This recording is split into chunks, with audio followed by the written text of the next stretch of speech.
अस्सलामुअलैकुम प्यारे बच्चों।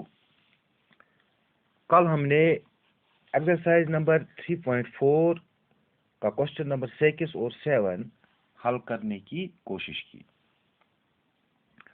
क्वेश्चन नंबर 7 जो है कल का, हम फिर से दोहराएंगे। वो क्या कहता है हमसे, ए नंबर इज डिविजिबल बाय 12। एक नंबर है, उसको 12 से तकसीम होता है। फॉर एग्जाम्पल 24 हम लेते हैं। 24 को अगर हम 12 से तकसीम करेंगे, 12 2s आर 24, तो बराबर हो जाता है। यहां तक तो सवाल समझ आया।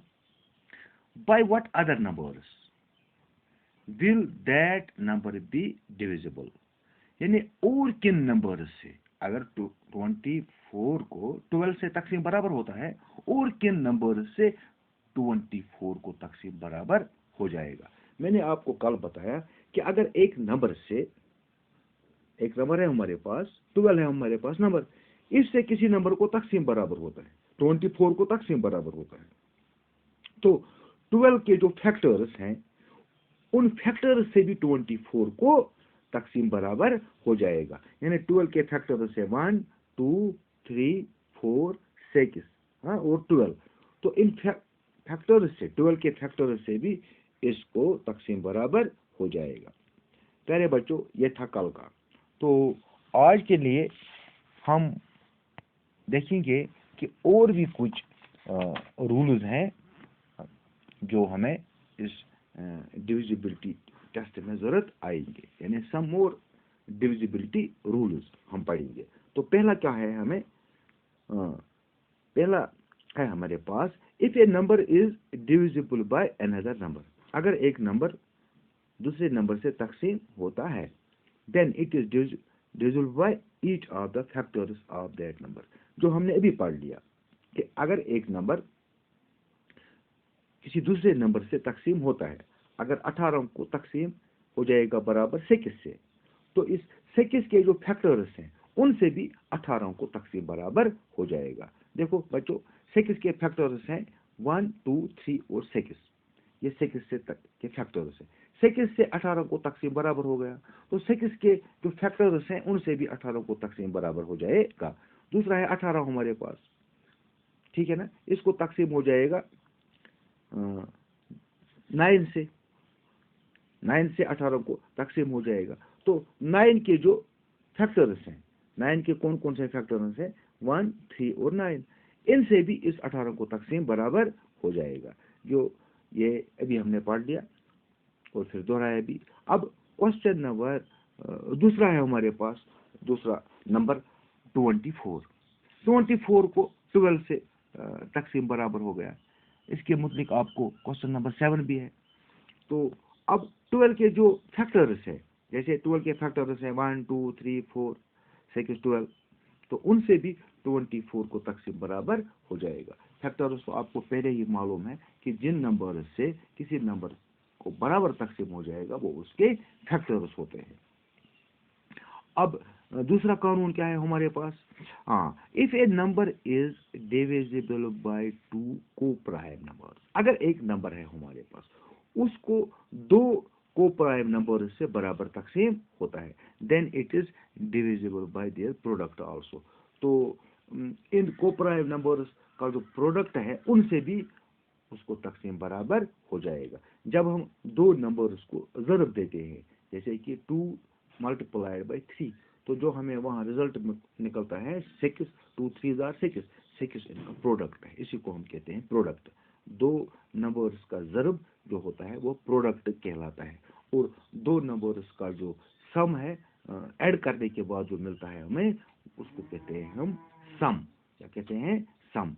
और दो नंबर्स को अगर हम आपस में तफरीक करेंगे, यानी कि माइनस करेंगे, यानी कि एक नंबर से दूसरा नंबर जो है टेक अवे करेंगे, वहाँ जो रिजल्ट आता है उसको कहते हैं डिफरेंस। तो यहाँ कहता है कि कोप्राइम आपको पता है, अगर कोप्राइम जो है, कोप्राइम ऐसे नंबर्स होते हैं जिनके बीच में, अगर 4 और 15 को हम लेते हैं, तो अगर हम इनके फैक्टर्स निकालेंगे, 4 के भी फैक्टर्स निकालेंगे, 15 के भी फैक्टर्स निकालेंगे।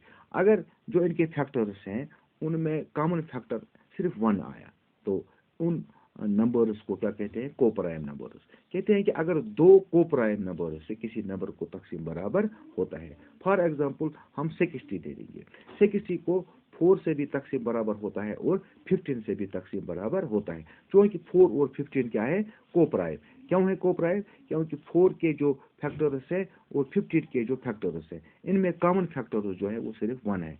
तो इनका अगर हम प्रोडक्ट देखेंगे तो 15 4 60, 60 इनका प्रोडक्ट है, 60 से भी 60 को तकसीम बराबर हो जाएगा। हाँ, दूसरी मिसाल लेते हैं हम 120, 120 को 4 से भी तकसीम बराबर हो जाएगा और 15 से भी तकसीम बराबर हो जाएगा। क्योंकि 4 और 15 क्या है, कोप्राइम।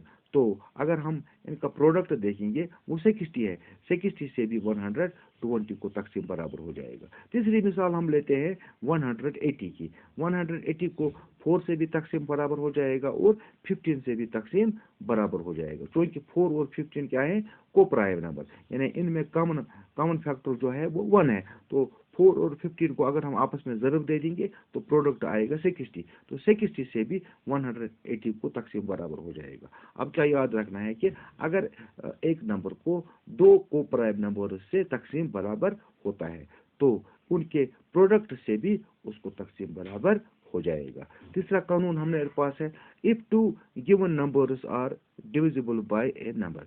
अगर दो नंबर्स जो है, if two given numbers are divisible by a number, उनको एक नंबर से तकसीम होता है, दोनों को एक नंबर से तकसीम होता है, then their sum is also divisible by that number. तो फिर जिन नंबरों को तकसीम होता है किसी नंबर से, उनको अगर हम ऐड करेंगे, उनका जो सम आएगा उसको भी उस नंबर से तकसीम बराबर हो जाएगा। हम एग्जांपल देते हैं 10 और 15 की। 10 और 15 जो है इनको तकसीम बराबर होता है 5 से। क्या होता है, 5 से बराबर तकसीम होता है। अगर फिर हम 10 और 15 को ऐड करेंगे तो इनका सम आता है 25, 25 को भी 5 से तकसीम बराबर हो जाएगा। दूसरी मिसाल हम लेते हैं 6 और 18 की। इसको तकसीम, दोनों नंबर्स को तकसीम होता है 3 से। 6 को भी 3 से तकसीम होता है और 18 को भी तकसीम 3 से होता है। फिर अगर हम 6 और 18 को ऐड करेंगे तो इनका सम बनता है 24। इस 24 को भी 3 से तकसीम बराबर होता है। अब चौथा रूल हमारे पास है, if the given numbers are two, if two given numbers are divisible by a number. अगर दो नंबर्स हमारे पास हैं, उन दोनों को एक नंबर से तकसीम होता है, then their difference is also divisible by that number. तो उनकी जो डिफरेंस होती है, अगर एक नंबर से हम दूसरा नंबर टेक अवे करेंगे, जो वहाँ डिफरेंस आएगी उसको भी उस नंबर से तकसीम बराबर हो जाएगा। फॉर एग्जांपल हम लेते हैं 6 एंड 12, 6 और 12, दोनों 6 भी और 12 भी, इनको तकसीम हो जाएगा 2 से। 6 को भी तकसीम हो जाएगा 2 से और 12 को भी तकसीम हो जाएगा 2 से। तो अगर हम इनकी डिफरेंस देखेंगे, 12 में से 6 निकालेंगे, वहाँ डिफरेंस रह गई 6, तो 6 को भी 2 से तकसीम बराबर हो जाएगा। दूसरी मिसाल हम लेते हैं 15 एंड 20। 15 एंड 20 जो दो नंबर्स हैं, इन दोनों नंबर्स को 5 से डिवाइड बराबर हो जाएगा, दोनों नंबर्स को। फिर अगर हम इनकी डिफरेंस निकालेंगे, 20 में से 15 निकालेंगे, वहाँ कितना रह गया, तो वहाँ रह गया 5। इस 5 को भी 5 से तकसीम बराबर हो गया, 5 को भी 5 से तकसीम बराबर हो गया। अब क्या याद रखना है कि दो नंबर जो है, अगर उनको एक ही नंबर से तकसीम बराबर होता है, दोनों नंबर्स को एक नंबर से तकसीम बराबर होता है, तो जो उन नंबर्स की डिफरेंस है उसको भी इस नंबर से तकसीम बराबर हो जाएगा। प्यारे बच्चों, आज के लिए इतना ही। इंशाल्लाह हम कल करने जा रहे हैं प्राइम फैक्टराइजेशन। प्राइम फैक्टराइजेशन क्या होता है उसके बारे में हम इंशाल्लाह कल पढ़ेंगे। तब तक के लिए खुदा हाफ़िज़।